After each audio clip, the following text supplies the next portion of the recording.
respeito, mas vamos saber alguma coisinha da história de Portugal? Não vamos ser os completos ignorantes, vamos o quê? Estamos assim numa conversa, assim, pá! Um facto histórico, a pessoa já fica... Inteligente, inteligente! É o mínimo, é saber assim um básico dos básicos. Por isso eu vou-vos dar aqui 5 minutinhos de aula. Por isso, no mínimo, eu quero que me ouçam 5 minutinhos com atenção. Está tudo atento? Muito bem. Muito bem, ainda bem que está tudo atento. Porquê? Porque eu vou-vos dar 5 minutinhos sobre a história de Portugal, a começar lá nos tempos antigos. Onde é que isto foi formado? De um condado submisso surge um reino independente.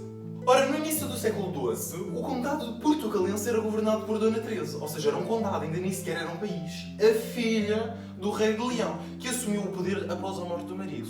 Eles lá andaram a fornicar e tiveram o quê?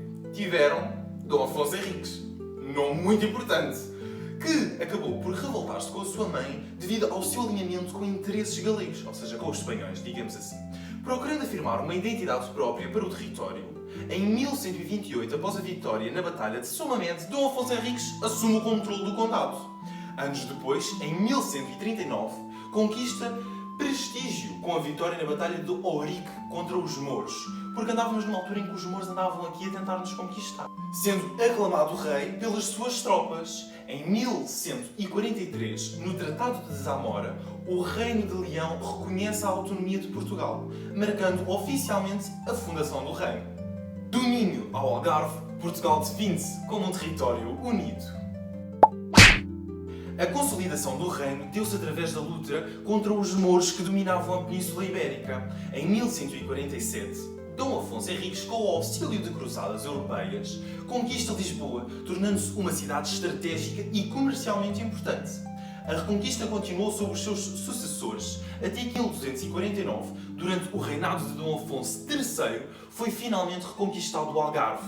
Com esta vitória, Portugal alcança as suas fronteiras definitivas, tornando-se o primeiro Estado-nação da Europa com limites estáveis.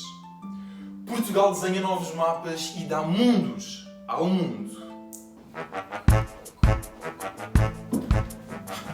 Agora já na era dos descobrimentos, ali no século XV, Portugal torna-se pioneiro na exploração marítima. Em 1415, a conquista de Ceuta marca o início da expansão para dentro do mar, não é? Seguindo pela descoberta e povoamento da Madeira e dos Açores, sob o patrocínio de Infante Dom Henrique, navegadores portugueses exploram a costa africana, atingindo o Cabo Bojador e o Golfo da Guiné. Vasco da Gama descobre o caminho marítimo para a Índia em 1498, estabelecendo rotas comerciais lucrativas. Em 1500, Pedro Álvares Cabral chega ao Brasil, expandindo ainda mais o Império. Nos séculos seguintes, Portugal torna-se uma potência global com territórios na América, África e Ásia. Após décadas de domínio espanhol, Portugal recupera o controle do seu destino. Para quem não sabe, Portugal também teve crises dinásticas. Ora, em 1578, o rei Dom Sebastião desaparece na desastrosa Batalha de Alcácer Quibir, no norte de África, sem deixar herdeiros. Este vazio no trono gera uma crise dinástica que culmina em 1580 com a União Ibérica. Filipe II de Espanha assume o trono português, unificando as coroas da Península Ibérica. Ora, Filipe II de Espanha, Filipe I de Portugal. É importante saber isto que eu tirei negativa num teste por causa desta merda. Entretanto, houve Filipe II, Filipe III e Filipe IV, ou seja, Filipe III de Portugal. Durante este período de 60 anos, Portugal perde a autonomia política e sofre com as invasões holandesas nos seus territórios ultramarinos. Em 1640, a nobreza portuguesa lidera uma revolta que restaura a independência, coroando Dom João IV como o primeiro rei da dinastia de Bragança. É o século XIX que transforma Portugal num século de liberdade e mudanças. Vamos avançar aqui um pouco na história para 1820. A Revolução Liberal inicia a transição de Portugal para um regime constitucional, marcando o fim do absolutismo.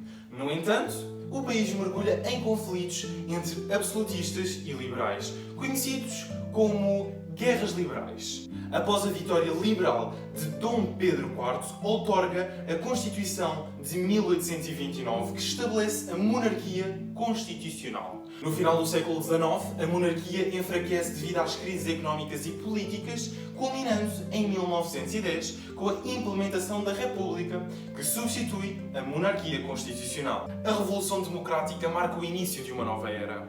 A instabilidade política da Primeira República leva a um golpe militar em 1929, que instaura uma ditadura.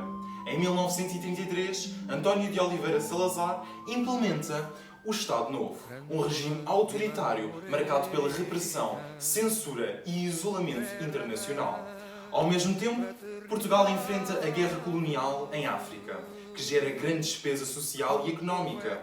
Este cenário culmina a 25 de abril de 1974, quando a Revolução dos Cravos derruba pacificamente o regime, reestabelecendo a democracia e preparando o país para um futuro moderno.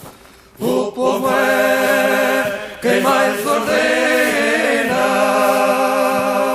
Em 1986, ou seja, nem há 50 anos, Portugal entra na União Europeia, iniciando o período de modernização e desenvolvimento económico. Infraestruturas, educação e tecnologia progridem com o apoio dos fundos europeus.